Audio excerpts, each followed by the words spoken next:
Can you hear me? Thank you, please. Yeah. Okay. Hi, everyone. This is Monica Kuo. I'm the president for the IFLA APR. I'm so happy tonight, or actually I should say good morning and also good evening. Tonight we're going to have this third, talk and share, for EPR, IFLA APR, and actually we have a very strong, speaker tonight, and we invite Damian to lead the speaker. Actually, we have a very strong lineup of the guests today, with the expert and the scholar they have been working in the landscape industry for decades. So the first one is the Damian Tang. Hi, Damian. Damian is our speaker today, and he's going to be, dedicated himself as a landscape architect field, and went tremendous depth and the depth of the experience in various contexts and setting. So the three panelists come up from the diverse background. Actually, we are so happy we have across the world. And we have the first one is the Graham Young. Hi, Graham. He's the president for IFLA Africa. And he, with over 40 years of experience, he's deeply rooted in the academia and the industry, contributing greatly foster the landscape architecture industry in Africa. Also, we have a second panelist, is the Ricardo. Currently, he's the president of America, a teacher and a professional landscape architect that was tremendously to build landscape architecture ecosystem in America. And then we also have the third speaker, a panelist, is the Sirendra. She's currently the India president of the Landscape Architect Society.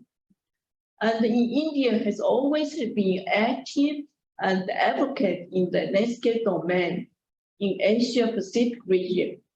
So it's indeed exciting to learn more about her journey as a professional practitioner in diverse countries in India.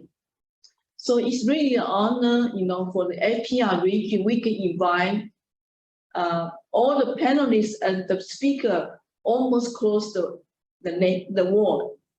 So now I would like to invite and to grant it the speaker, Damian Tang. Welcome, Damian. Thank you very much, Monica. Let me just share screen.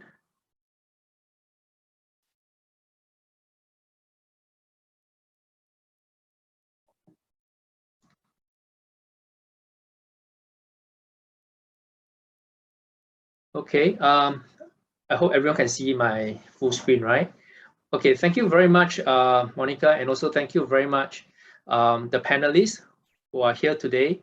It's really a privilege to have all of you, to have IFLA America, Ricardo, IFLA Africa, Graham, and also Dr. Sri, Devi, and of course, Monica herself, to be part of this panelist.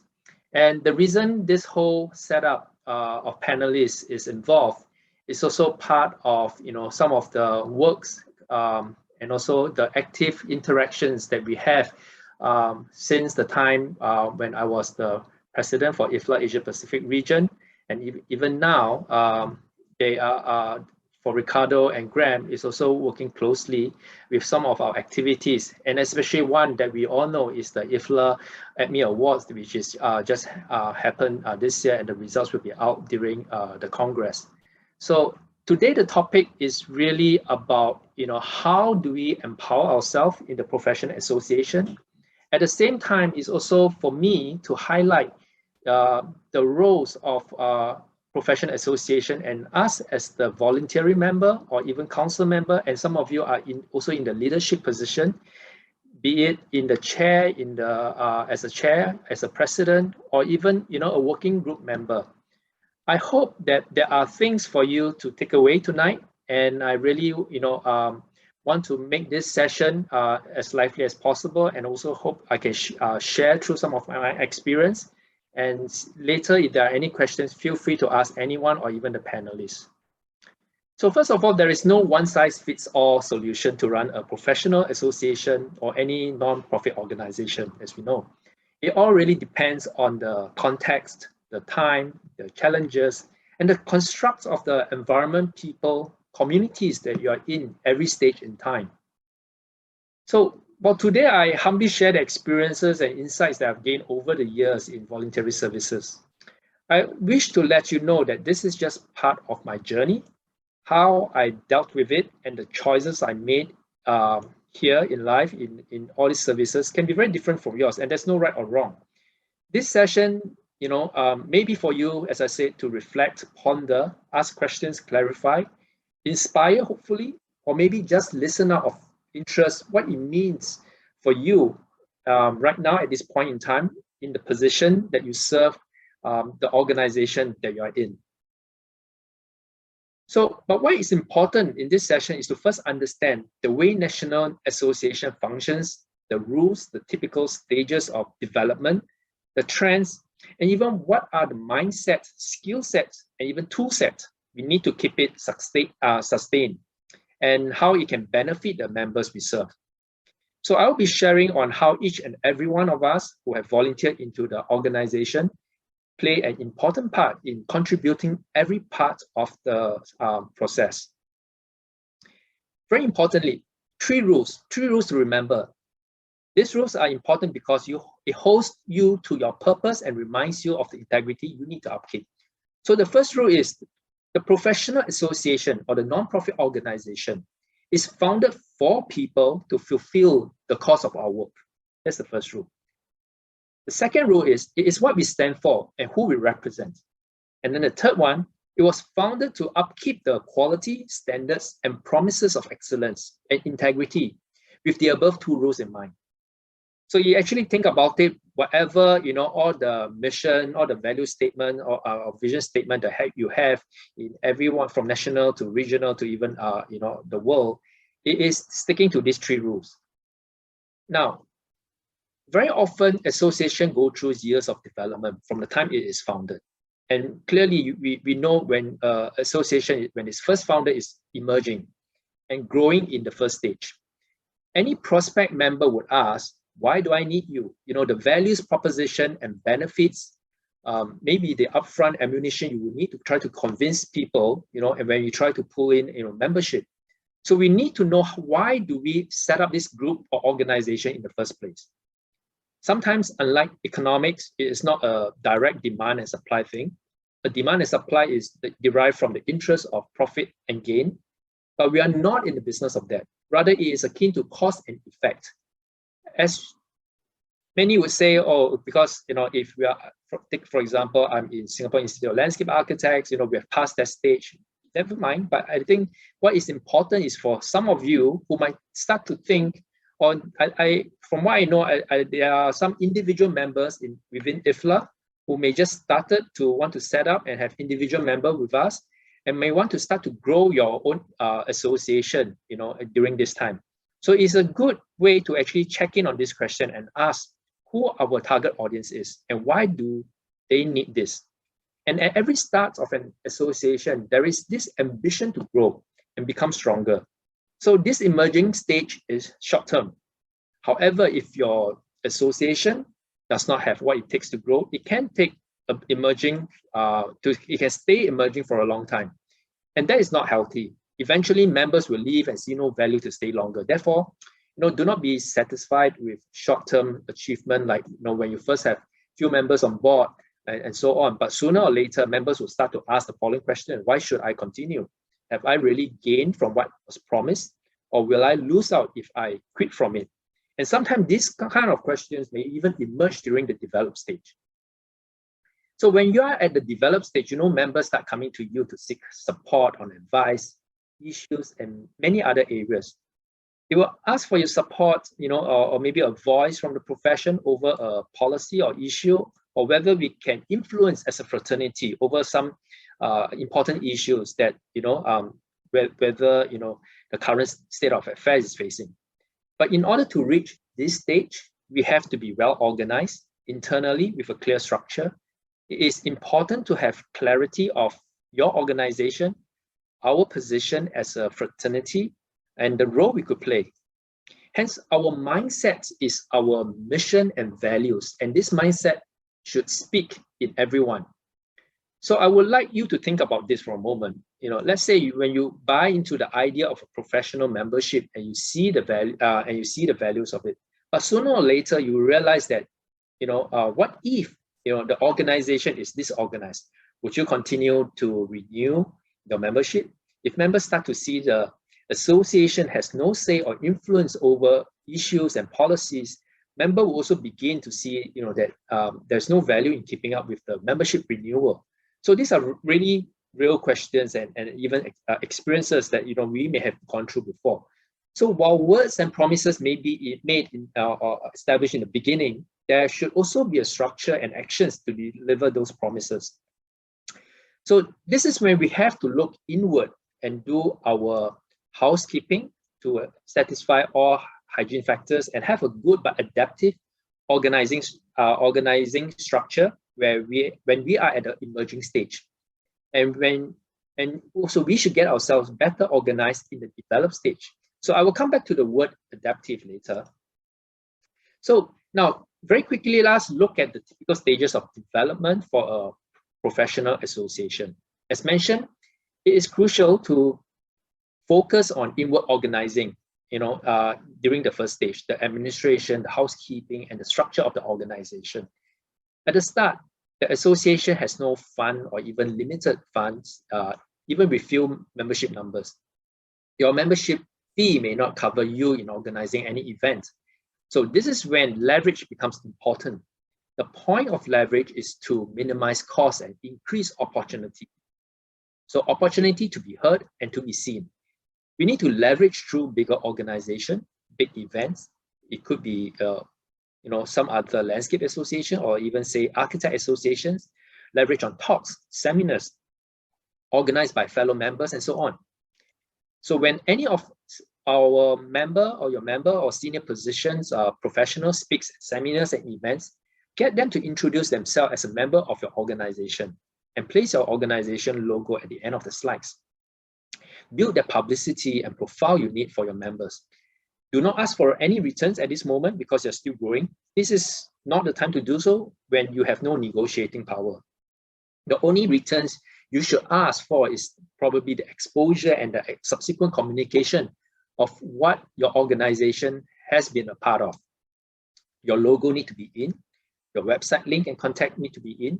You need to be more proactive in your publicity and marketing, or even after the event by reporting what the organization has been up to.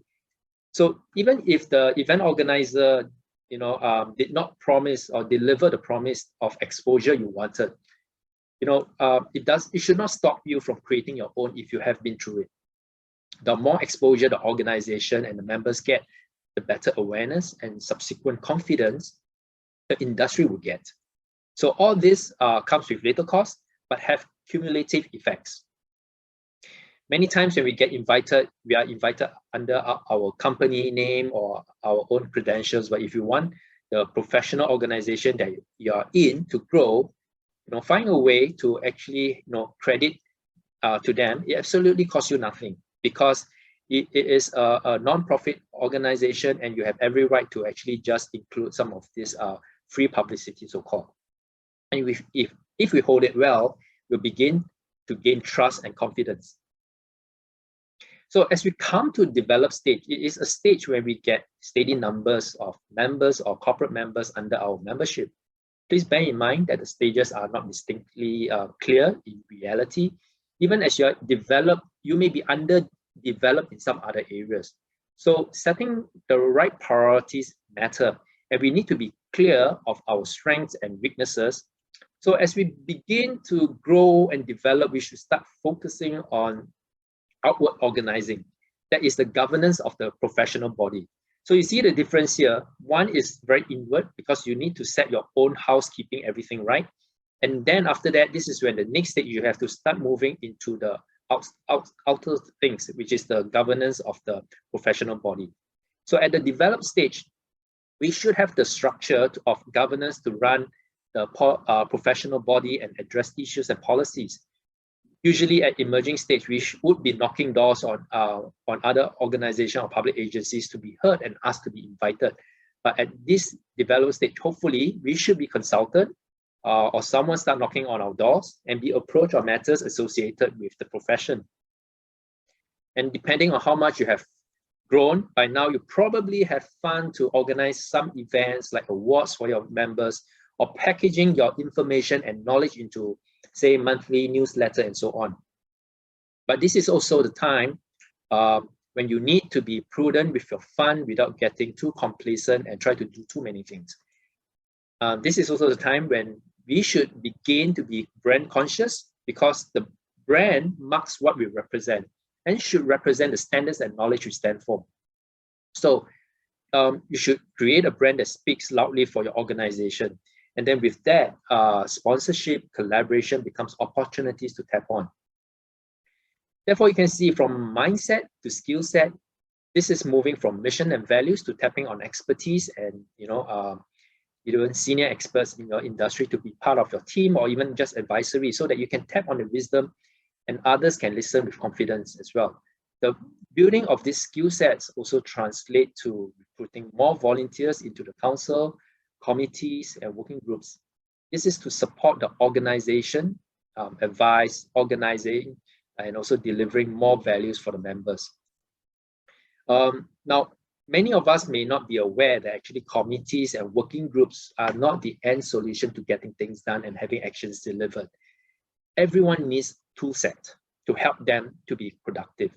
As simple as it may sound, this requires deliberate thinking and implementable actions by the council to empower each committee and the team downstream. So, do you know that a good secretariat is considered an essential toolkit for the organization? Without a good administrator back end, you would be crippled and limited in functionality and nimbleness as an organization. So think about that. What's the truth in there? Because when I look back, when I took on presidency for SILA and even IFLA Asia Pacific region, I remember I spent a lot of time and effort in ensuring we have good secretariat support. Sometimes from a part-time basis to turning a full-time to outsource. So we really tried different areas and means. And I personally also invest a lot of time with them individually. Sometimes because we are afraid that if we do not kind of work very closely and let them know how to come on board at the first time, down the road, a lot of things you will get stuck. So failure to do so would mean more firefighting, more frustration, and less important work being done. So next, being in the ideal state is about knowing how to future-proof the organization. Now, just for your knowledge, as I speak about this, while I may be speaking about professional organization, some of this actually applies to even running an organization. If you just think about it, the growth of your company from different stages moving, or the growth of a section or a team or a branch, and so on and so forth. Think about how this actually applies, in your daily work. So coming back, future-proofing an organization requires a robust but adaptive structure to meet the changing demands and unforeseen disruptions. Prepare for disruptions. How we do that? Because with global stagnation pressures, increased geopolitical contestations and tension, all the rising temperature, climate change, cyber attacks, terrorism, pandemic, and any future infectious disease outbreak, we will always experience disruptions one way or another. Even when we cannot prepare ourselves for disruptions, we need to learn to be adaptive. So adaptive, the word is key. The organization and the profession, including the members and the firms, need to have an adaptive mindset. And our structure and governance needs to be adaptive to changes and disruptions as well. So adaptive keep us resilient, remember that. And recognize thought leadership here. We may think of ourselves being thought leaders in our own field, but not unless others recognize our work and expertise too. Because I always believe self-proclaimed thought leadership is short-lived. It's only when, say, an engineer, recognize us to really want to work and collaborate with us, that kind of thought leadership that they see in us, I think that will be long term. So coming to even, when we talk about thought leadership, next is champion issues. So when we are, leaders in what we do best, we would then should have a say in issues and policies, and we should be approached and consulted as the first mover. But reaching these stages, of course, needs effort. As I have mentioned, from how we emerge to develop and, even moving to here. And then there's also the innovating part. Innovation is the end product. Innovating is a continuous process and a way of thinking. The profession and organization need to keep innovating. And that is why I like to use innovating and leading in our field. So, of course, there are many others like digital ready, cloud ready, how many followers you start to have, passionate volunteers. I don't just say volunteers, passionate volunteers, because sometimes you may get volunteers, but they may not be passionate enough. They just join, but very not long, they will just diminish into the air or somewhere. So that is when we also need to have effective communication, partnership invitation, and pro younger generation, because all these are actually moving towards the ideal state. But having said all this, in my opinion, professional association will never come to an ideal state. In fact, we should never think that we have arrived at the ideal state, because doing so, we will just make ourselves ignorant and complacent. Ideal is relative. It is subjective. We should not be in the ideal state, but rather keep sustaining well in the developed stage. So you can see here how I actually, gave you that state of ideal situation, but we should always look at it as a vision, as a benchmark, because yes, we can view another organization to be seemingly in that ideal state and have them as our benchmark. But internally, the ideal stage should be a vision that we keep aiming and chasing for, because we should always expect the unexpected. We are now in the world of constant changes and disruptions. One day we think we made it, the other day something hits, and we might just bring ourselves down to the bottom. So we should set benchmarks and visions for areas to achieve. Therefore, we have to stay nimble and adaptive, even as an professional organization or even your own company. We have to be willing to change and transform if necessary. We need to be willing to reflect and discard old ways of doing things if necessary. And furthermore, no one would really know what the world might look like every 10 years. Because if you think about it, why just now I actually mentioned 5 to 10 years as a plan, but 10 years and beyond, yes, we can plan for it, but there are so many uncertainty. The fact that we will face climate crisis with the extreme weather, climate disaster, pandemic outbreak, and even uncertainty of the professional climate across the world, that is something that we have to deal with day by day. Now, coming to the region, what is the key role for regional organization? You can see from here, if a region is to set any policy, it should be in these areas that empower the national associations and any cross-border accessibility. So first thing, support national association activities and promotion. Second, promote national, region, and inter-regions activities. Facilitate cross-border business opportunities and network connectivity. Because at the end, being a professional organization, it is also about business, the bread and butter behind, the backbone of not just the landscape architects, but also the companies. Collaborate with other regions and leverage on collective strengths. And then consolidate national association efforts like activities and projects. Promote best practices, thought leadership, say through awards or other activities. Communicate and publicize on international platforms.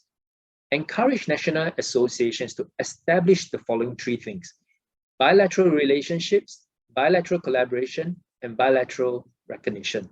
You see, why I actually emphasize this is because very often, one national association, would want to say, want to work and establish a policy across the region. But we are so diverse, and that is exactly the strength. But at the same time, there is also an issue for us to make everyone standardized in some ways. But I'm sure there would be a neighbor that might be, of your own thinking or own standards in some way. So this is where you really have to look at and encourage, a national association between each nation to actually understand and discuss. Possibly between two of you or these two countries could actually work out something where, in terms of professional practices or education, could actually meet each other's needs. And it is more difficult to actually establish something on the same baseline across every country or every nation. So this is my thought. Think about it. Okay, and then of course, when it comes to the global, even a global organization, IFLA performance as an organization.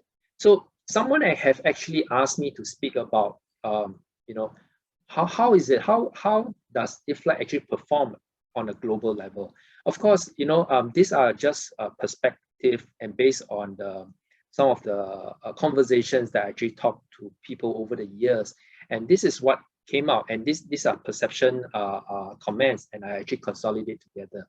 So globally, IFLA regions, actually we know this, are performing at different rates and different levels because we have 5 different regions: America, Europe, Asia Pacific, Africa, and Middle East.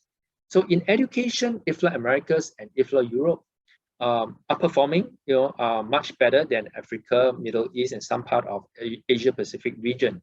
And this is what was feedback. But also things have changed, and I will explain why. In terms of professional practices governance, IFLA EU and America, they are strong. Better indicators, they come from North America, which by far are also one of the strongest, followed by some parts of Asia Pacific region. And I'm very true about this, when I say Asia Pacific region, is some parts, because everyone, as I said, is operating at different levels, and varied results from Middle East and Africa as well. So in terms of landscape architecture practices and thought leadership, again, EU, America, and surprisingly also Asia Pacific region, are also coming and becomes one of the leading regions. So in the past, Americans and EU took the lead. And it's very obvious because a lot of even academics and things that we learn and read comes mainly from their side. If we go back into history, this is where they started as well. So, but with globalization, widespread of international education, internationalization, Asia Pacific region has caught up. In fact, our regional awards like IFLA Asia Pacific Region LA Awards, Landscape Architecture Awards, ADME Awards, are the reflection and testament to it. And through these awards, slowly, and as a jury for many of these awards, I also can see the quality of projects from Africa and Middle East. They are also catching up. In fact, some of them have moved ahead of the curve. But the point is, how many of us actually know all this? How much do we know of each region and their respective strength? What we think we know could perhaps be something of the past. Regions have grown. Certain areas have grown, and some have grown without awareness within our fraternity. So when we ourselves are oblivious to the strengths we actually have, how do you think the world or even an architect or professional will actually know? So it takes communication. So my point out of all this, my point is, it takes communication, interaction, and engagement in order for others to hear us and see us. We need to speak in action before they are willing to listen to us. And this is not just the responsibility for, say, communication and external relations alone. It is the responsibility of every standing committee and every working group to think and speak in actions. So in my opinion, the term for the new president is no longer a term of policy fine-tuning, approving surveys and rewriting IFLA plans and so on, but a term to start putting things in action. It should not be writing out a long list of who we should engage or collaborate, but start engaging and work out steps to move forward into the collaboration. So very quickly, sometimes I also want all of us to have a think, how many policies, surveys, rectifications that IFLA will put up has a strong and true effect on landscape architect practicing in his office or teaching in a university? Ask ourselves this question honestly. Something is missing, and don't get me wrong, they are all important, but what is missing is actually some of the follow-up action that is critical. Our main challenge is the limited tenure period for the term of each EXCO member. And sometimes we are too ambitious to accomplish too many things in one term, right? I mean, we see that there are a lot of terms, the whole list of terms of reference, and we want to make sure everything gets, ticked. But it is impossible because, there is only so much time, and this is our voluntary work, and we have a full-time job, a business to run. So here is some of the proposed strategies to be productive and efficient. One of the key strategies to be productive and efficient for us is, and this to do this is so that good efforts do not go to waste, and also to converge our efforts and not have individual committees or working group to do their own things and pursue their own agenda. So every EXCO members and chairs has limited tenure, and we know that. Everyone seeks to achieve their own target and agenda. But what is important is to identify a key and major project that can converge everyone's efforts to achieve a multiple and common targets. Collective strengths to work on one project has a multiplier effect and can effectively communicate our agenda if well organized. One example, why I've started, APME last time with Kerry, from Africa, and also even from IFLA Middle East with Muhammad, was that this project actually cuts across, various standing committees from PPP, climate change, communication, FBP, finance and business planning, and even education.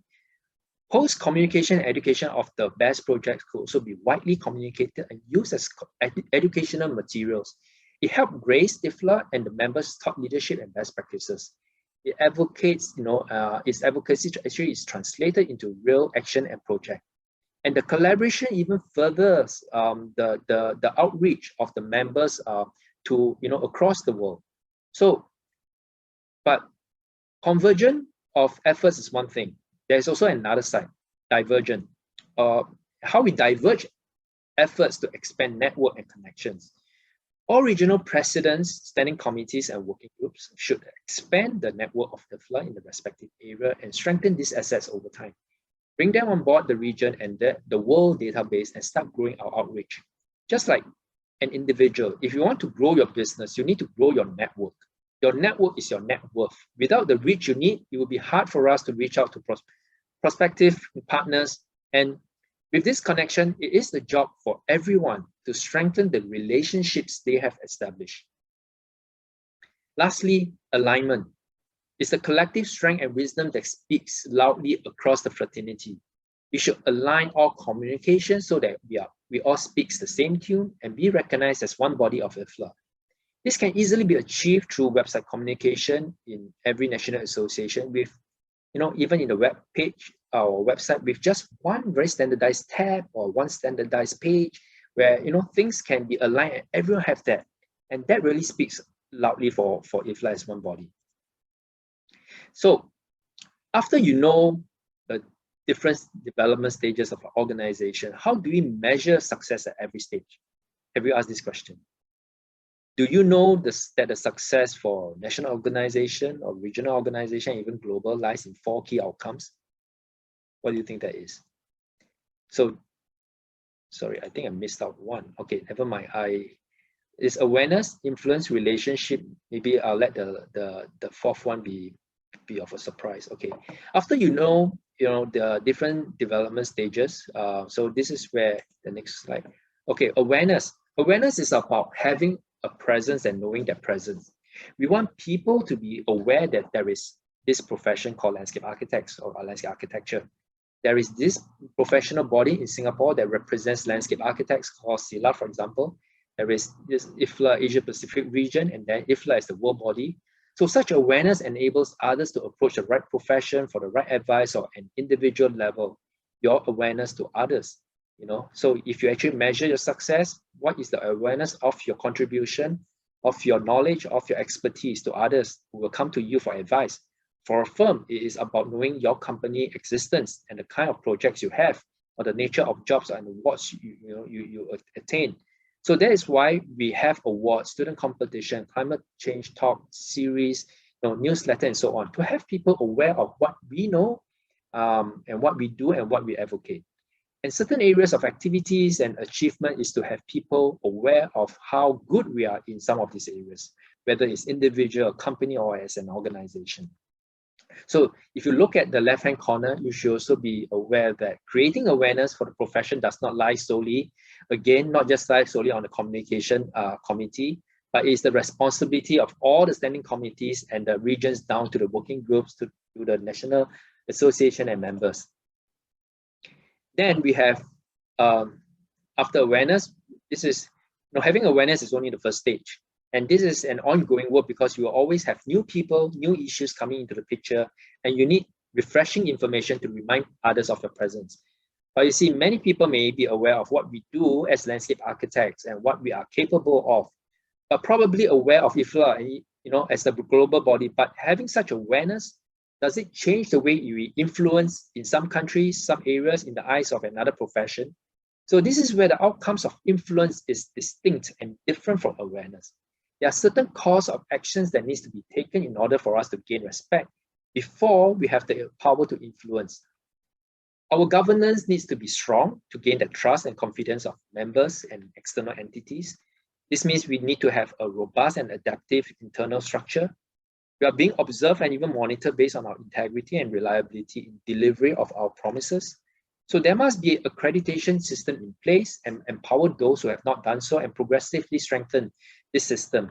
So we need to rely on collective strengths again and provide responses on issues and policies proactively. We also need to set examples by actions and show our capabilities beyond advocacy.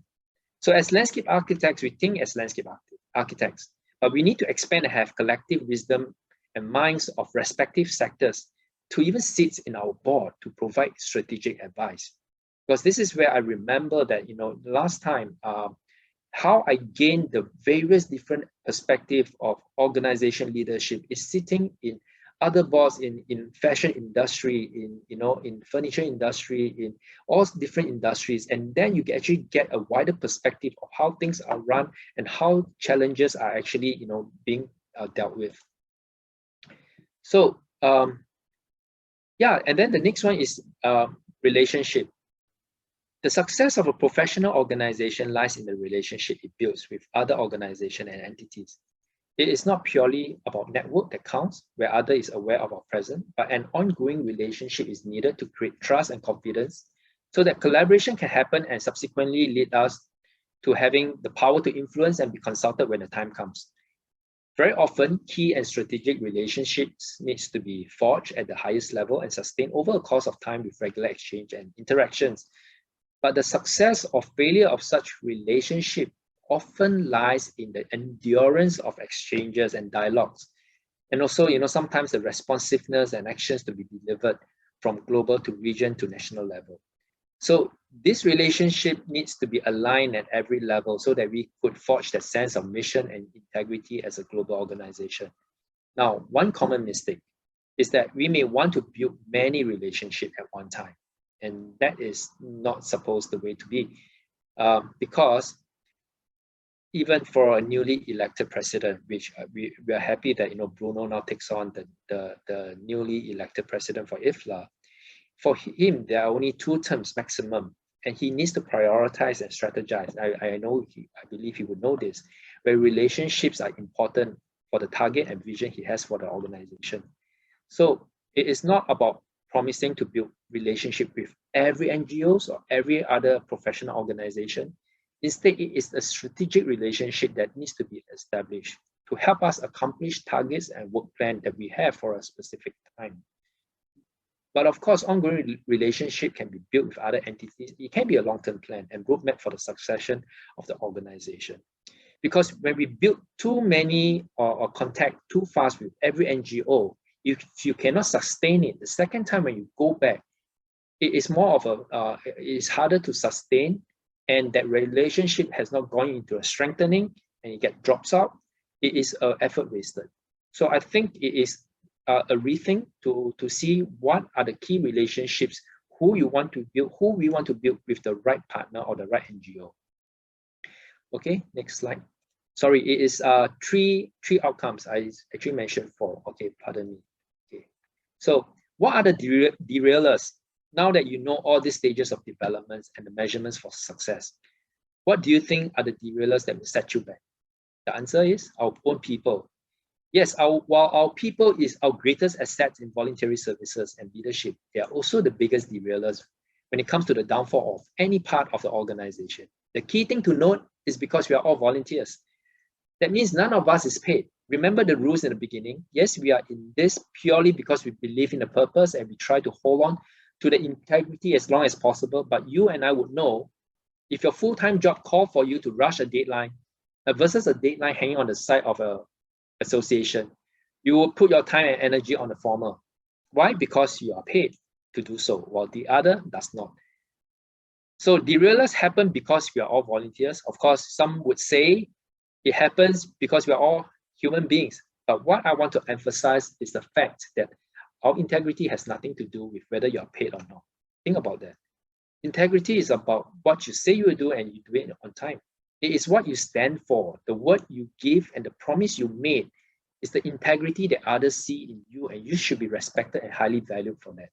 Therefore, you can see that out of all the factors that affect the way we function, I highlighted integrity as the primary cause of failure if we do not have the right mindset.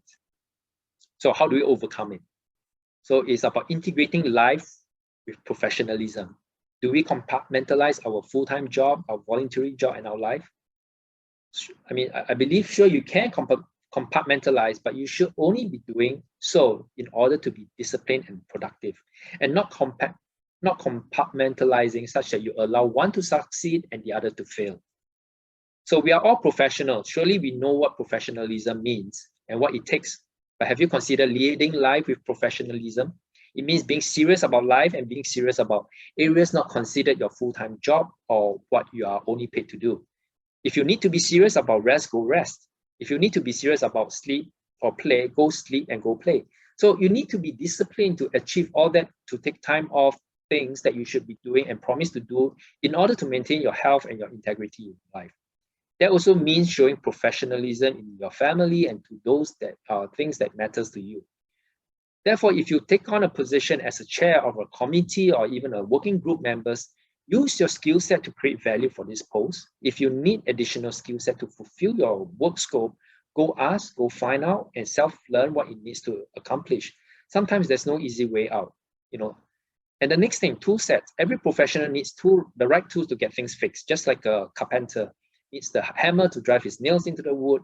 So what are your tools to give you that productivity? What are tools that your organization need to have the productivity, or your committee needs to have that productivity? So it is about also investing enough to get the right tool that suits you and the people. Your tool should be as easily accessible as your mobile phone. So one of my tools, I would say, is the notes in my iPhone. I spent a lot of time thinking, strategizing, or drafting points for my talks, ideas, or any task that I have in hand. So sometimes I do it on the move, at the dining table, or in the toilet. So when I have some good ideas, I immediately whip out my phone and put the thoughts in my notes so that I can easily forward it to my email and carry out the proper draft later when I'm in front of my computer. So for some of you, it could be some productivity app that helps you doodle with a pencil or iPad. So whatever it is, such tools are meant to give you productivity and assist you to move things a few notches faster. So the next thing is communication, about interacting and engaging with the right people to move things on or update matters. The moment you know that you may be late for a piece or report, to deliver. So whatever it is, please communicate immediately that you'll be late, and then inform the committee or whoever you are in charge that you will have it delivered when. So come on, I think all of us, let's face it, many of us tend to play the no reply or delayed reply tactics so that we buy time for something that needs to be done. Yes, you may do it once in a blue moon, but the problem is when you do that too often, you become unreliable and people lose confidence in you. You will also begin to show lack of integrity, then you do not stick to your promise. So one way to overcome that is to do a declaration. What do I mean by that? When we declare something, we put our word and our reputation at stake. When we choose to declare anything like we do, or if we do not declare anything, if we do not say I'll do this or do that by when, we are giving ourselves a backdoor and escape route. When there's nothing at stake for us, the tendency is we will likely not deliver our promise. Therefore, the act of declaration holds an individual and even a company to their integrity and reputation. If you keep declaring something and delivering on time, get uncomfortable with this way of doing, you'll be sure that you will gain the respect of people. And if the organizations keep delivering things that they promise, I think the organization will start to grow. So, final thoughts. Do you know that serving in a professional organization, association is in fact a catalyst for personal growth and career development? But our human brains only focus on the immediate work to be done and the time they have to sacrifice, like putting aside jobs that are secondary and not paid. But many forgot that training, sharpening of skills, and thought leadership comes through exposure, experience, and hard work in different domains, and especially those you're not supposed to be good at. My training has always been in the domain of design. Learn to be creative through arts, graphic design, interior design, architecture, planning, urban design, and then lastly, landscape architecture. I'm not trained in marketing, finance, business management, team management, or leadership management. All these I actually learned through the times when after I joined SILA, the Singapore Institute of Landscape Architects, and get myself exposed and vulnerable to the hard knocks that come my way to get my targets met. I was fortunate enough to go through coaching and seek out mentorship. I actively seek out people to ask, to actually say, can you show me, teach me what are the advice and so on, and understood what it takes to integrate things that's important in my life. So there are a few things that might sound familiar to you, or you could possibly use it from time to time. I'm not ready for this. I'm nobody to make this comment. Others will do it better than me. See, we tend to sell ourselves short before we even try. We tend to complain about a change that is needed and necessary, but we refuse to take that step forward to be part of the change. So why not be the change and you start to make things happen? And I always believe this motto, tough times shape tough character, easy time makes lazy people. So with this, I also want to share a turning point in my career after 22 years in the public service. For those who are listening here, I know there are some of my colleagues in Singapore. Yes, I just left National Parks Board a few days ago. I made the hard choice to do something more fulfilling and empowering for myself because I believe in a cause, and this is where I believe in the dream that I want to pursue. So this is when I managed to seek a partnership with a like-minded company to provide global solution for climate change. And I really want to do this with all of you, whether as a business or whether as an individual. And this is where I'll be working very closely with you, with architects, engineers, and even contractors to support your battle against climate crisis. So of course, I wouldn't sell much of the things I'm doing here. So for those who are interested, you can reach out to me anytime. And this will be the new title and position that will take up the company. And hopefully, one day we'll see each other in business or collaboration. Thank you very much.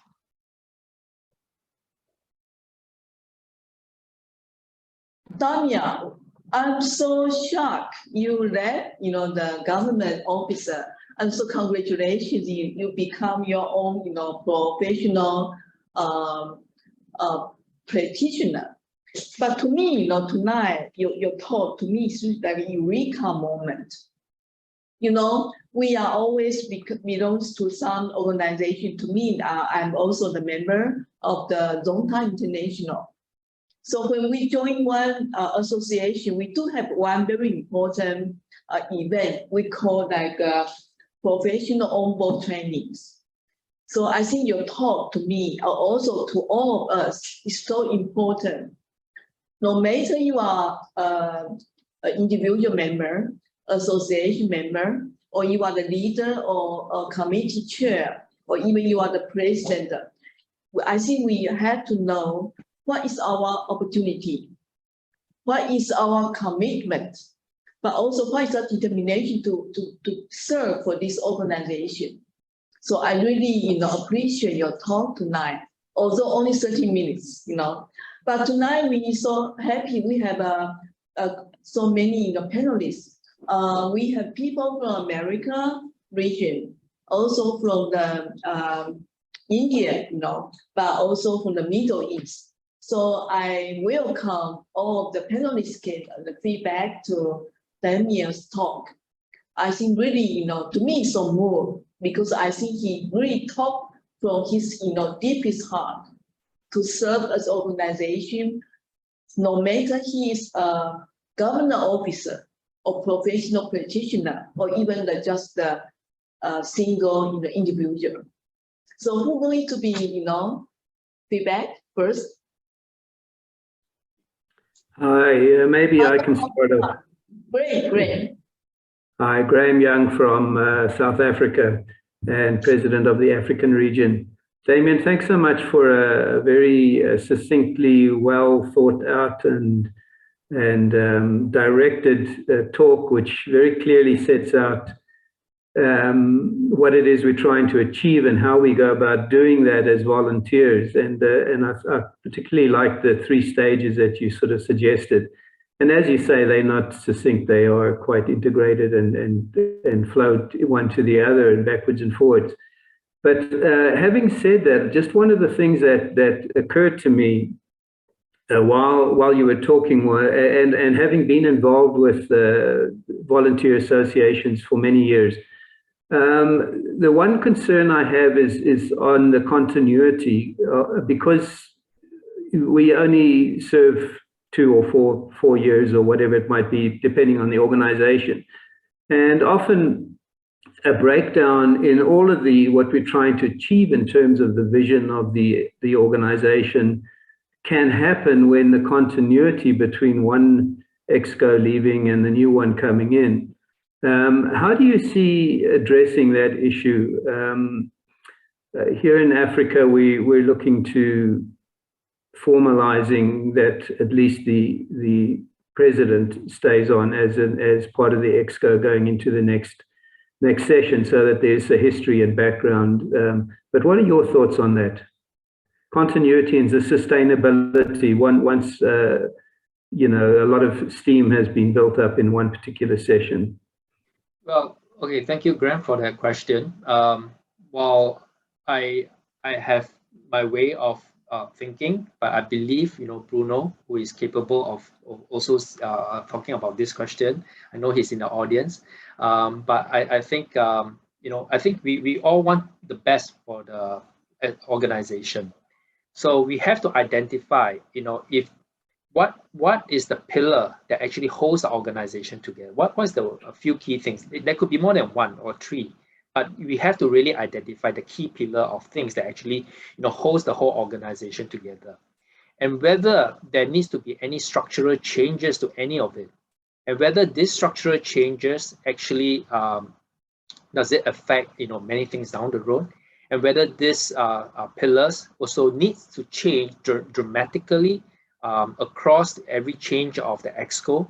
So there are things that we all do, and possibly, from a national organization to regional to, to even the global side of things, there are things that we don't change, but there are areas or ways to engage, all these ways of improvement in approaches can change. And I think this is where the dynamic of leadership comes, with everyone take on different roles to grow, because it's about growing the professional. And I think good thing, the way I see it in IFLA is very clear, because we want to grow our awareness, we want to establish relationships, we want to really create that that whole different areas from education, professional strengthening, and also so all these are very clear. I don't think any president would take away any of that, unless someone starts to say, okay, let's move away from education. Now that is quite drastic. So I think it's where, little changes, but if we actually talk about what are the areas of institutional knowledge that might be lost when someone who have established this relationship with an NGO, and suddenly this person gone and there's no one to actually continue. Now, which is why I say it is not about establishing many different NGOs or many different relationships. If we know that this relationship is very key, someone who takes and come over and take on newly needs to continue this relationship building, because it goes a long way. And I think we need to identify what are these key relationships with the different organizations that needs to be there. You know, who should we partner with? We maybe even build a new one or two. And again, the moment we build and establish one, again, we have to prolong that. So of course, we can also look back and see, okay, I think this relationship we try to maintain, but it's not getting us anywhere. We don't need to break it, but as long, you know, we can try finding new ones.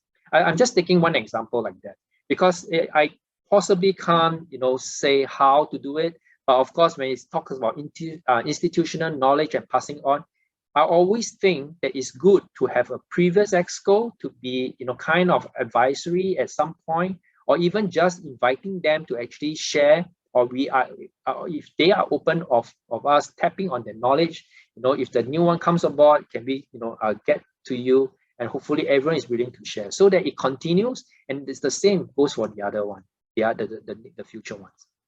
Yeah. Thank you. Thank you. Damian, I'm also like to follow echo to Greenhouse.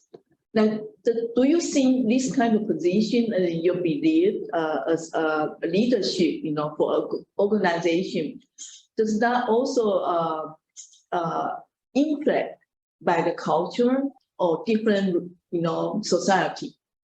For instance, you know, we have a Middle East, we also Africa, India, or even America.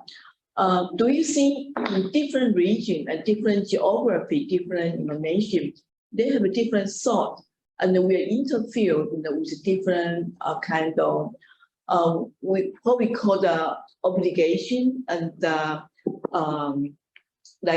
responsibility? Yes, you are very right about that, Monica. The truth is we are really dealing with different culture, different region, and, you know, even different time zone. So everyone have a different way of working. You know, I'm, you know, the way you work is you are used to working 3 hours. I may be used to working 5 hours. Some may be used to working 7 hours. You know, so I think this is when what is more important, regardless of how many hours we put in, but what is the target we set? Aim for the target. Have a purpose. When you actually have that purpose, and then we always come back. How much have we achieved, you know, in moving this? So, so therefore, you know, that is when the different regions plays a very important role, because even in region like Asia Pacific region, we are so diverse, but it still holds the region accountable for the members' performance or the National Association performance.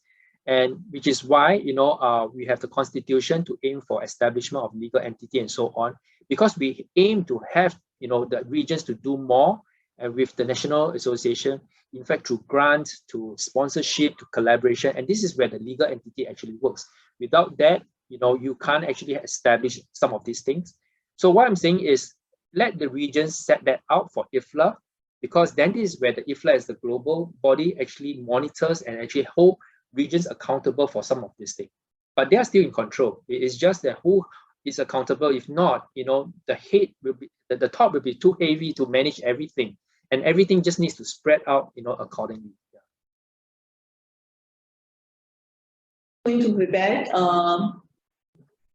Sri Demo from India. I think you have a different culture, also different religion, right?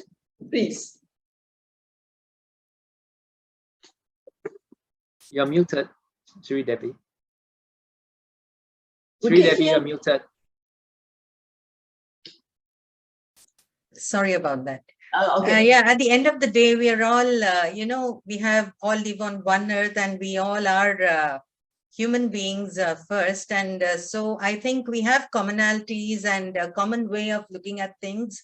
And maybe, and of course, we are all now, when we come down to IFLA APR, we are all in this region, and there are many commonalities in the way we look at nature and how we look at people and their interactions. And I would like to thank you all for giving me this opportunity and sharing this stage with so much experience at the IFLA level, IFLA APR, Monica. And Damian, thank you so much for giving us a roadmap to follow for our national association as well. It's a kind of a document, and your presentation itself, we would be keeping it with us, and I will share it with our executive committee also. Thank you so much for that. And you've always been very accessible when we've asked for any kind of advice or a way forward. Coming down to kind of nuts and bolts of, you had points about bilateral relationships, Damian, and I've also put a question in the chat as well. And I wanted to know, it was about IFLA APR and IFLA and reaching out to its member countries. But as a national president, I would take it a step further down and talk about our members. And as member states, what does IFLA give to member states? That's a big question because, as you also pointed out, the website is limited in a lot of ways. And IFLA APR itself, for us, it would be our first point of reaching out to IFLA through IFLA APR, right? I was just wanting to share, and if Damian and Monica and the rest of the panelists could also add to this, about funding, because the 3 stages that you pointed out, Damian, I believe we are beyond the first stage, thanks to our past presidents also. And when IFLA reaches out, or IFLA APR itself, when we have these regional conferences, the major problem arises with the travel cost, of our international speakers. The other things can be taken care of and so on. So, some kind of an arrangement that would help us a lot. I think every member country, maybe a member country in Africa or anywhere, in Asia, of course, if it's not China or Japan or Korea, we are India, right? We do have lots of problems. And so this travel, subsidizing travel would be, then the second one would be a resource center, where at least, and encouraging, if IFLA APR could be the platform where our neighbors, for example, India's neighbors, 7 neighbors, if we could all get together, because none of our neighbors have, other than Sri Lanka, has an association because of various, Bangladesh will be, of course, coming out with an association soon, but these things take time, and you have the first stage, second stage, and third stage, which Damian rightly pointed out. So it takes time. So meanwhile, India, which is about 19, 20 years old, we thought we could reach out and kind of get them onto our platform and allow them to be a part of IFLA APR and therefore IFLA. What are the nuts and bolts of doing that, and what kind of, for example, IFLA APR might have to share the kind of, the landscape architects who are members of IFLA and so on, maybe all that. So, and then the resource center would be very useful for all of them to actually add to, a shared knowledge, because as I said, our regions affect each other. If there's a flood in India, the water goes to Bangladesh and they have floods, right? If we have, because all our rivers end up in Bangladesh mostly, except for 2 or 3. So it's like that, and the Himalayas, of course, affects a massive, region. We know about climate change and so on. So this resource center becomes very important. Data sets, sharing of that, these become very important. Then the third one is about educational exchange, where our member students, if they could have a chance to visit, maybe projects by prominent landscape architects and members such as all of you. And because our students also, the bursary was very helpful for our students during the awards and so on. But if it could be extended to visits, of selected students, they could present their case, and you could select maybe, who is valued as a future landscape architect who would contribute to mitigating the problems that IFLA foresees and so on. That would be very, very helpful to us, and encourage our students to remain as members, though they do join as members as students. And then, they, because of the pressure of your practice and you're just young, so they kind of not forget, but it is a kind of not a priority to renew your membership because there's money involved, right? Also, so these knowledge excursions is what I'm talking about, that these knowledge excursions could be to an academic institution, could be to a project, could be to maybe another seminar somewhere, a conference maybe, you know, where they have been allowed to go, but because of travel costs or something, some, you know, thing which is not related to our growth itself, you know, for a member's growth, those, you know, become handicaps for them. And that's very sad and depressing to see. For example, during the pandemic for 2 years in India, it was not ISOLA which actually contributed to those students who were orphaned, who were giving their thesis, or it was not our national association which helped you know, take care of these students. It was you know, individual members who were faculty members or others, you know, who actually helped those students, whereas it should have been the ISOLA, the national association, which reached out, called for names maybe, you know, who had got orphaned, cannot give their thesis, would lose an academic year. That didn't happen, you know. So that was, I mean, quite tragic. But these students were helped by the institution, and which are members of, recognized by ISOLA. So then, of course, this website, of course, Damian also pointed it out. I would think, you know, it could have verticals of post a question, students, member EC and faculty, even in a IFLA APR. And of course, a professional vertical where we could just post a question. The major handicap I see, you know, for our members is that we cannot just access these websites and get the information, because there's so much work going on. I mean, the scale and the speed and the impact of the projects which are going on, which we see during awards only, tragically. I mean, it's stupendous. We would want to access that knowledge on your website, and you know, maybe obviously we will not you know, and take it, if members individually cannot access, at least they could tell the National Association to access and get them the information. Now we don't do that, because we have no access at all to, except through the awards and what we come across when we are jury members in international awards and so on and so forth. So that could be, and of course, the registration for the awards helped us, our students, to submit. Number of, you know, students have submitted for the awards, and thanks to IFLA for that. So these were the few points that I wanted to bring forth, because I am a national and not with the IFLA APR or IFLA. So our, you know, contact with the members and the kind of, you know, the ups and downs we face on nearly a daily basis. I wanted to kind of put forward, because this is a huge platform. Bruno is here. So thank you so much for the time you've given me. Thank you. Thank you. Regarding to the resource, you know, it's not just the IFLA APR. I think we all know, you know, even in America or even in the Middle East, even in Africa, we have a similar problem.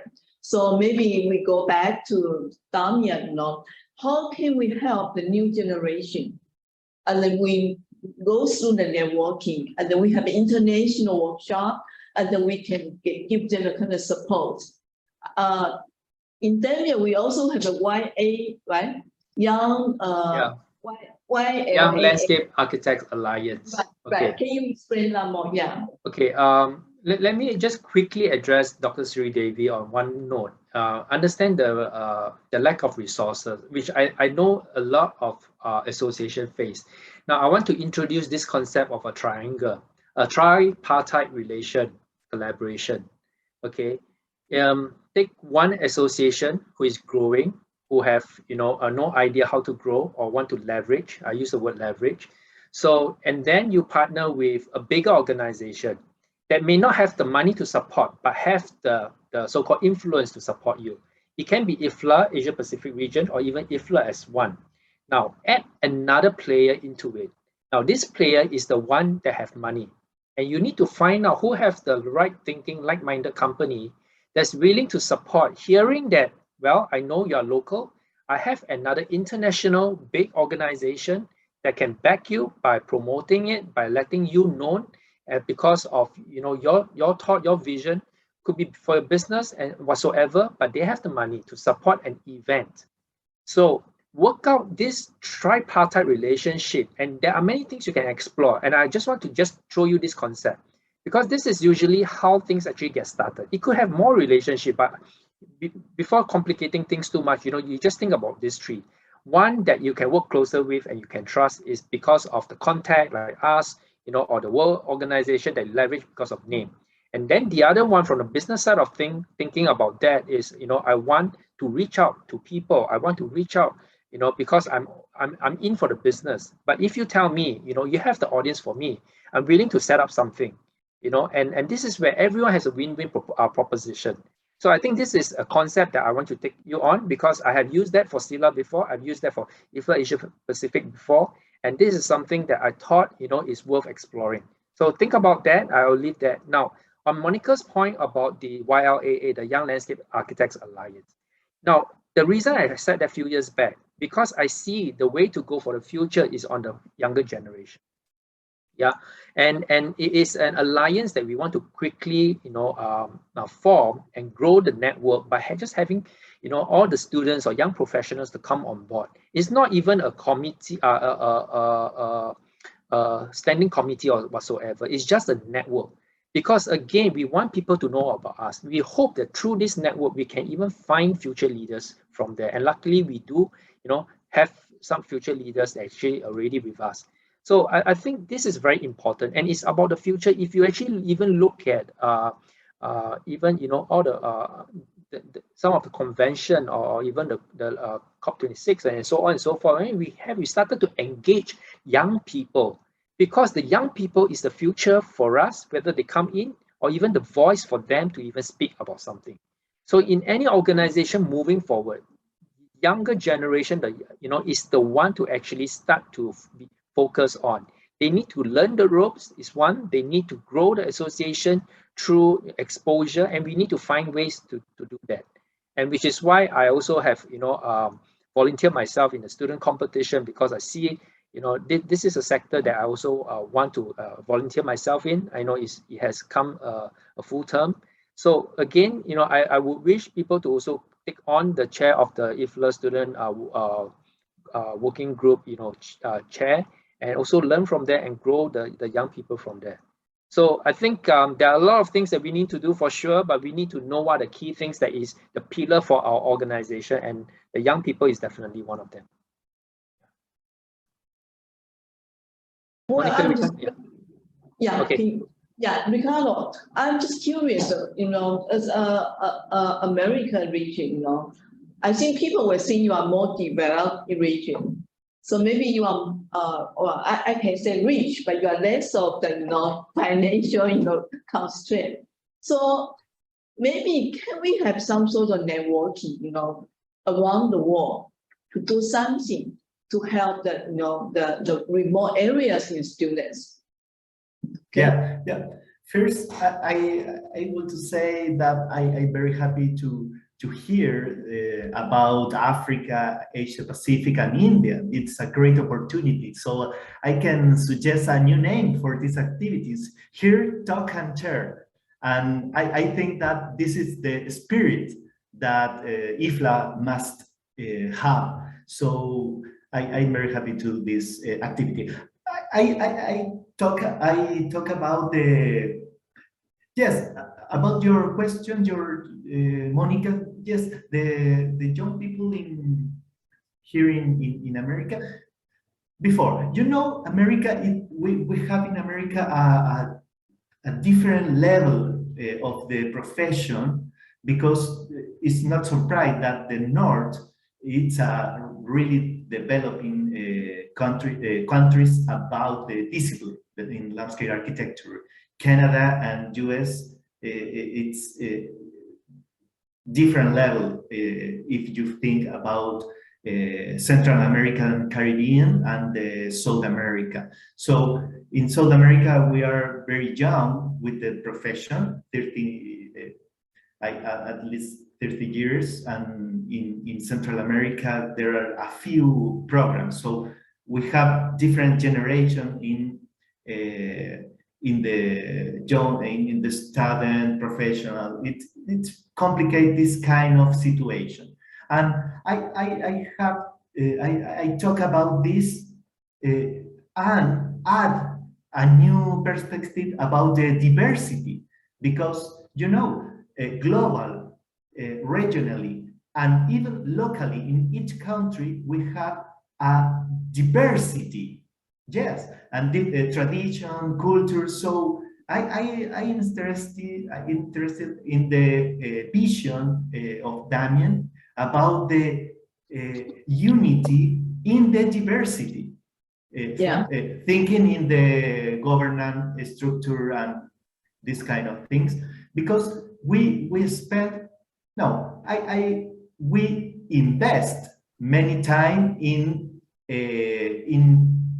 consensus this diversity for a good environment work.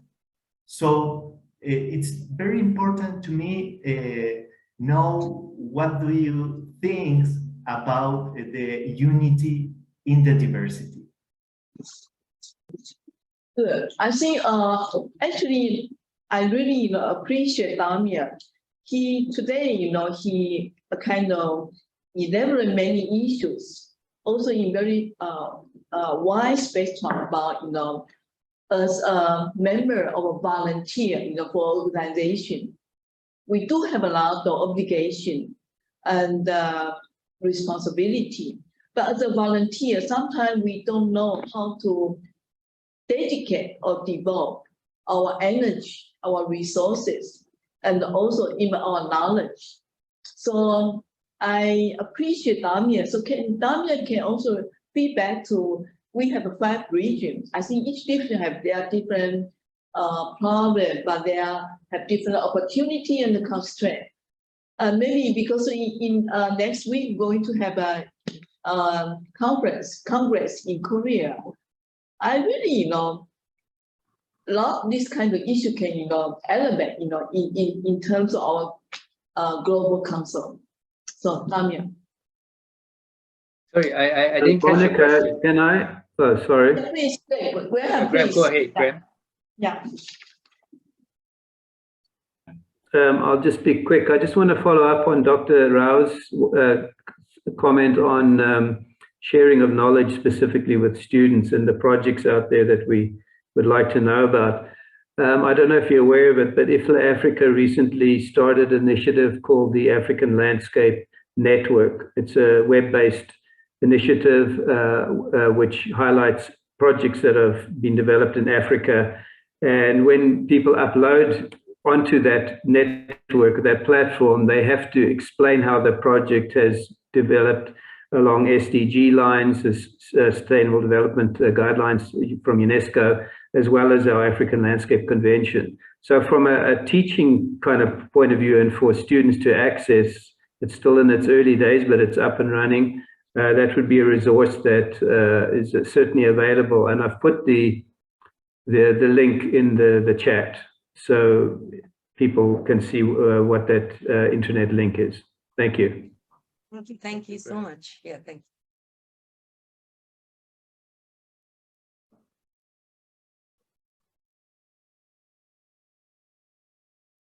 Maybe let's open some questions to the floor. But also, actually, Bruno have some, comment and in our sharing, right? Yes, I think we should let Bruno speak. He's the new elected president. Yeah, please. Bruno, feel free. Bruno, yeah, please. Because any comments that you made. Sorry, I'm not trying to put you in the limelight, but yeah, I think we need you here just to say a few words as the newly elected president. Yes, please.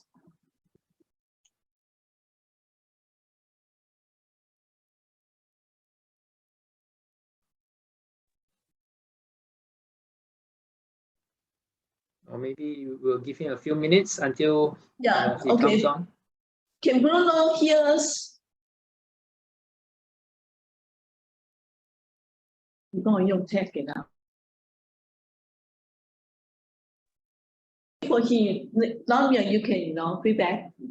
Okay, never mind. We'll wait for him. If not, we will just open any questions from the floor.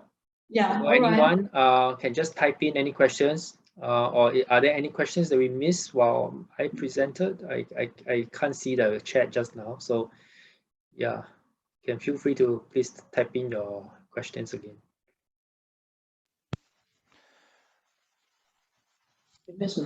We've just enabled Bruno to speak. So Bruno, if you can hear, then you can speak out.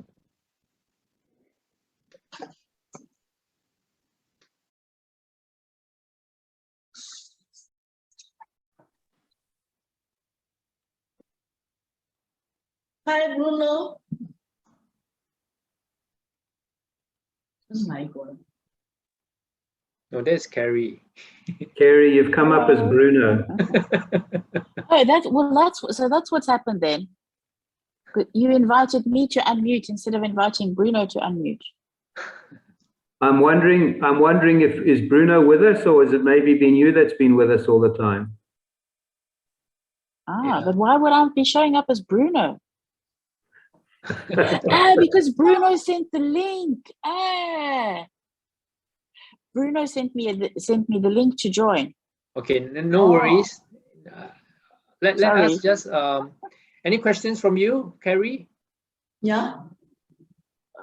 Well, not really, except that I found this really, really interesting actually, because you raised a lot of issues that we went through, you know, in the last couple of years and during my term as president. But I think what I'd like to pick up on and something that was really important to me personally and IFLA Africa was what you mentioned about the personal contact and following through, personally establishing relationships with people. So, for example, maybe you said this, but my connection was a bit bad. The first APME Awards, when IFLA Africa was pretty active in actually organizing the awards as well. I mean, you did all the work, but you involved us in every step of the way, and we had regular meetings to know what was going on. And that knowledge of what was going on helped us to really market the awards as, you know, as well as we could in Africa. I think that's changed slightly in the future years. We haven't had such a close contact, but that contact is what is in it. It's like inspirational in terms of taking up and working on joint projects. So thank you. Okay, thank you, Carrie.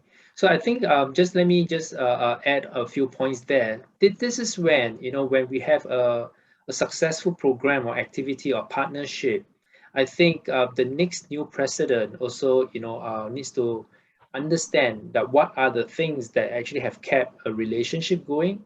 And then and sometimes I know it is a bit difficult thinking that, okay, because it is done by the previous president and maybe, you know, now I focus on something else.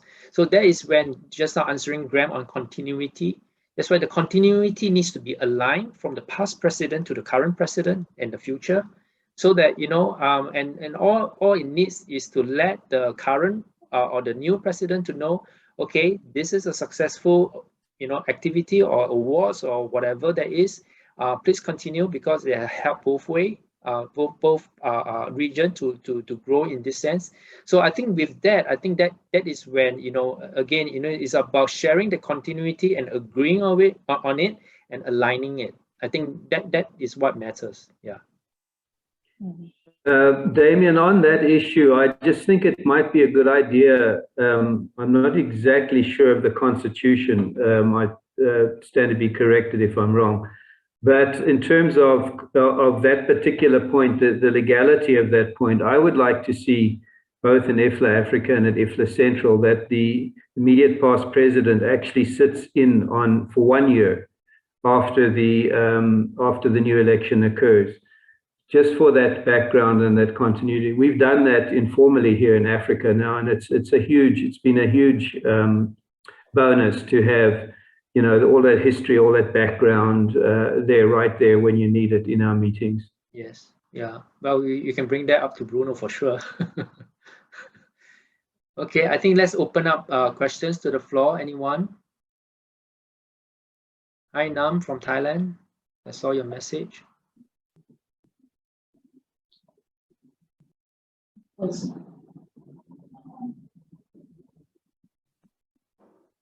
Damian, I had posted a question in the chat, for you.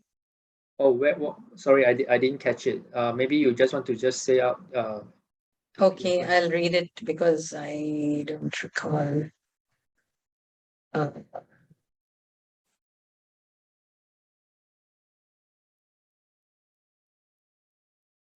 Is it what should we expect to get from collaborating with other professional bodies other than exposure? Well, yeah, exactly. Yes. Okay, so the question is, what should we expect to get from collaborating with other professional bodies other than exposure of our professional body? Well, I believe the benefit of it is actually quite wide. It is also what you collaborate on, what activities you actually work together. So besides relationship that you strengthen between the two bodies, it is also the activity that you actually want to collaborate on, whether it's an award, whether it's a program, whether it's on education. So it all depends on what you actually set up, your purpose of that. You see, the moment you collaborate, you have strengthened the relationship. You start to work together. You start to grow things. So that is the part that is already intrinsic in a collaboration mode. And then what actually you get is what you work together on. If it's for a common purpose on education or professional, in times to come, you definitely benefit things that you actually whether it's the schools, whether it's the companies, whether it's and so on and so forth. So I think it is a lot of things. It's definitely not just exposure. You could possibly, of course, this is a bit hard to imagine. If you both party actually organize an award and share the profit and share the risk as well. I wouldn't just say about all costs and money, but there's also risk, and share the risk. In time to come, and you'll learn from mistakes. In time to come, you will definitely grow together as a a bilateral collaboration, and people will start to learn from us. So actually, there's many more things to really benefit from it. It's just that we have to take that step, one step. Sometimes we may be conservative. We may take small steps. Let's collaborate on something that may be just an announcement or communication of some sort, to share projects between two associations. But as simple as that, without cost, without much, and just have newsletter of both parties' projects in there. Yeah. So I think it's really up to our imagination. Yeah. Thank you. Thank you, then.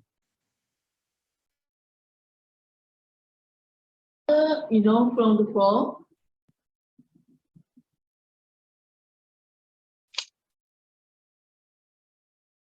Well, Damian, I from all the conversations, to me, I think that for the young students or young generation, the international, the education or workshop is quite important.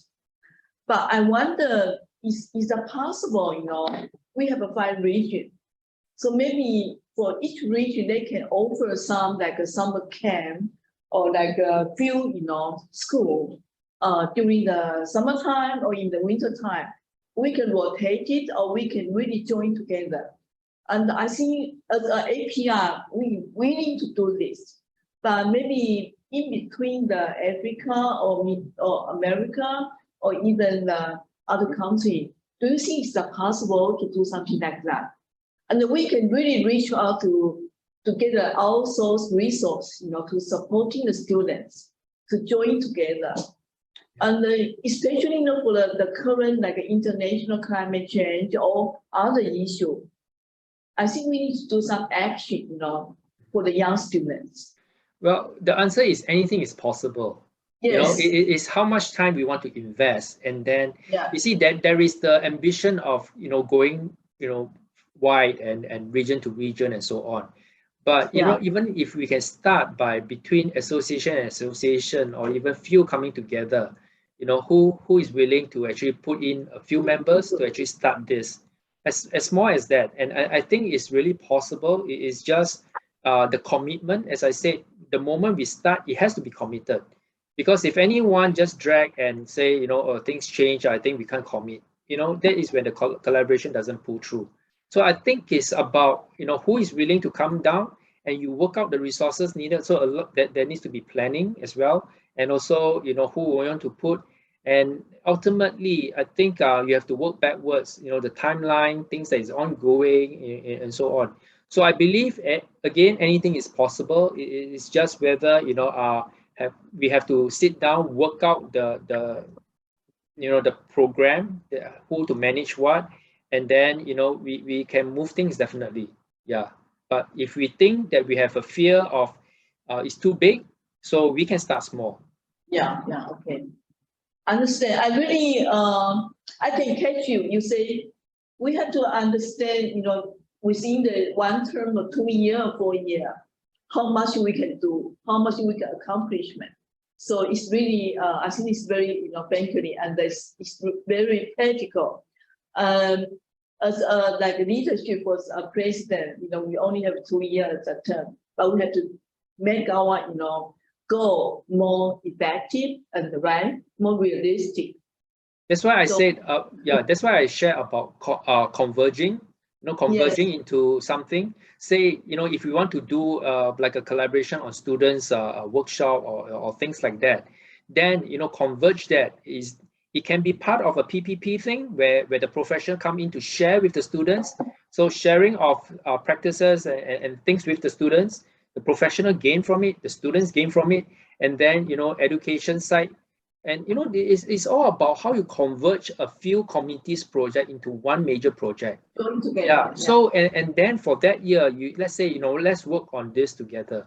And not everyone going everywhere, because the moment everyone says, I want to do this, they want to do this. That's why I always believe if the few communities comes together, we can actually make a project together and think about what that is, and then we have one aim. It's just many results. Yeah.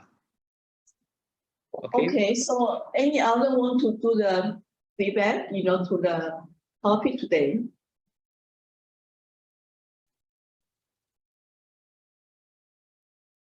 Ricardo? Thanks. Just remark previously. Just remark. We here in America, it is the same that Graham said about the terms.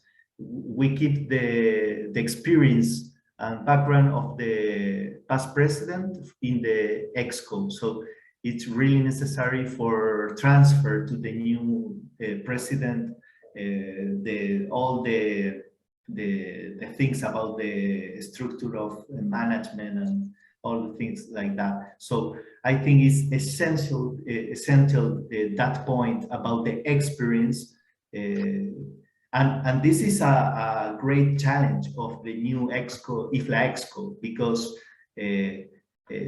just the regional son of regional president stay in the current EXCO, and others like me is our final terms last year. So I remarked this point about the transfer of the experience is absolutely necessary, and I think that is a task of the new EXCO for integrate to the new to the constitution of IFLA. Okay. Thank you. So any other want to, feedback? Yes, Graham. I just want to again thank Damian for the efforts and putting together a very important document that, if you don't mind, I'm going to share with my EXCO, especially as it relates to responsibilities and the roles. And just one thing I think that we as EXCO members sometimes assume is that when new people are coming onto these councils that they know what's going on.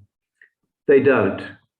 And so when on my new EXCO, I had a meeting with each and every one of them one-on-one and just explained the relationships from the national associations to IFLA Africa to IFLA. And I think it made quite a big difference, because all of a sudden they could begin to see the bigger picture and understand where it all fit in. So thank you. And if you don't mind, I will share your presentation with my group of people. Thank you. Go ahead. Thank you. Monica, maybe you want to do a closing? Yeah, I think it's really, we are all very appreciative for this. To me, this is very good, important guideline, for us, also for the ESCO member. And maybe we can put this, if any society want to translate to other language. It's a very, very good guideline to a kind of, looks like an orientation, also a training, manual, for the ESCO member. So we appreciate for Damian to do this. But I think because Damian also, serving as a government officer, and he also was a professional practitioner, but now he's going to be the leader for like a new, entrepreneur. So we really hoping, in the future, Damian can continue, to sharing his experience, especially he's talking about the continuity. I think as a leadership, as an organization, especially we are a volunteer organization, the continuity plus the new vision is equally important. So I will put this together, and for the end of the month, we're going to have the Korea Convention. And for the convention, we invite people can really join us. And either you are on floor or you are online, we try to do something to put on our new ESCO member, okay? So we will say thank you to everybody, and we'll see you in Guangzhou, right? Many people will be in Guangzhou in Korea. Great. So, okay, thank you. Good night. All right, thank you. Thank you. Bye-bye. Bye-bye.